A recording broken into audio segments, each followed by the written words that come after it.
After tonight's game, no one is going to want to face the Spurs. We saw another dominant start to a game for Portland, and then another second half collapse to go down 3-1 and face an elimination from a Spurs team that has at times looked like it's just playing with its food. In Game 5, I'd like to see San Antonio play a good fundamental 48 minutes of basketball where they lead wire to wire just to prove that they can do it. It is all well and good for them to be able to make these double-digit comebacks, but that's not ideal in a playoff setting. And again, they are playing a Blazers team that was not expected to be making any noise in the postseason. So as the Spurs advance to later rounds, it's not really plausible for them to keep making these double-digit comebacks. They will just have to play better for the full 48 minutes. In Game 4, I would like to see them display that ability before I really give them the stamp as contenders.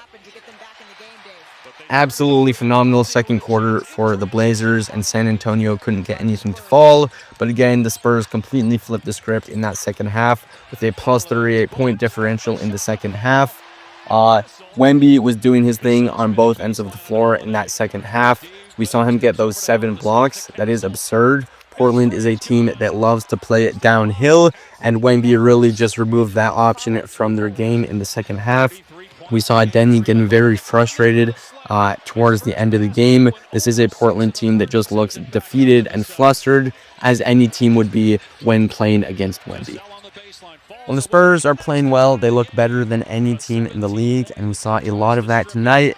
But we also saw a lot of subpar play from the Spurs. At their core, they are still a very young and inexperienced team, which has led to a few slow starts now. When they do start matching up against higher caliber opponents, I do wonder if they will be able to make those comebacks if they find themselves in those early deficits.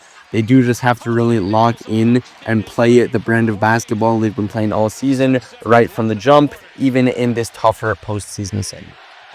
That second half was all about the Spurs' big three. They all exploded during those 2 quarters, with Fox playing out of his mind and the Area 51 connection being as strong as ever, with Wemby feasting inside and devastating the rim constantly. He also, again, had that insane presence on the defensive end. All the Spurs role guys were hitting their shots. We saw that early on in the third as the Spurs whittled down the Blazers' lead, and then they really just settled back into a great offensive flow in that fourth quarter, continued the offensive devastation of the third quarter. Denny finally had another great game tonight for Portland, and Holiday continues to be the most consistent Blazers player in this series. But the offense simply wasn't coming from enough other sources tonight, with Scoot having a goose egg after his great games 2 and 3, and their shooting really started drying up just as San Antonio's started to get going. This one is certainly over in 5 now, with Wemby back from injury and looking great. San Antonio has looked every bit as good as OKC in the playoffs so far when they're playing at their best. OKC has had an easier opponent in the Suns, ultimately, than the Blazers, and OKC obviously has more of that postseason experience. But when both teams have been playing their best brand of basketball, they've looked at a very similar level, so it is going to be a very interesting matchup. I would be surprised if that was not the Western Conference Finals matchup we end up seeing as the Spurs will just have to dispatch a very incomplete Minnesota team. And OKC, again, that Lakers matchup, I don't see LA standing much of a chance, even if Luka is able to come back at some point in that series. I do honestly believe in the Spurs' ability to compete as contenders even as early as this season. It is going to come down to that OKC matchup if and when it comes. I think that is likely the most difficult series they could face this postseason.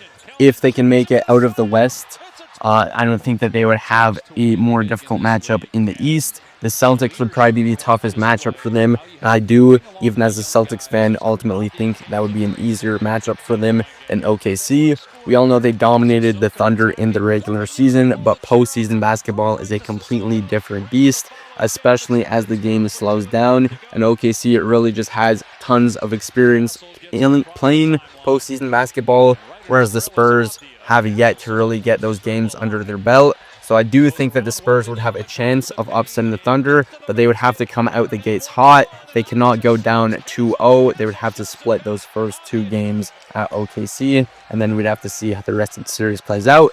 But when the Spurs are playing well, they look every bit as good as OKC. commanding.